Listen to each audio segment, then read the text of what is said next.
বন্ধুরা, লিবিয়ার সেই প্রেসিডেন্ট যাকে গুলি করে হত্যা না করা হলে আজ ইসরায়েলের কোনো চিহ্নই থাকতো না। বলছি মুয়াম্মার গাদ্দাফির কথা। মুয়াম্মার গাদ্দাফি ছিলেন লিবিয়ার সর্বকালের সবচেয়ে ক্ষমতাধর প্রেসিডেন্ট। তিনি জাতিসংঘের মতো মঞ্চে দাঁড়িয়ে পশ্চিমাদের প্রতি ছুঁড়ে ফেলেছিলেন জাতিসংঘ সনদ। তিনি 1969 থেকে 2011 সাল পর্যন্ত লিবিয়া শাসন করেন।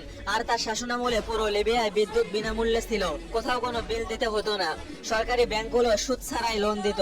সরকার তাদেরকে নিজস্ব বাড়ি তৈরির জন্য আর্থিক সহায়তা দিত এবং যখন তারা বিয়ে করত সরকার তাদেরকে নতুন বাড়ি তৈরির জন্য বিবাহিত দম্পতিকে $50,000 দিত। লিবিয়া জুড়ে বিনামূল্যে চিকিৎসা সেবা এবং বিনামূল্যে শিক্ষা প্রদান করা হতো। গাদ্দাফি শাসনের আগে মাত্র 25% মানুষ শিক্ষিত ছিল, কিন্তু গাদ্দাফি শাসনের পর 83% মানুষ শিক্ষা লাভ করেছিল। বলা হয়ে থাকে যদি আজ গাদ্দাফি বেঁচে থাকতেন তাহলে লিবিয়া সুপার পাওয়ার হতো এবং তিনি ইসলামী দেশগুলোর নেতা হতেন।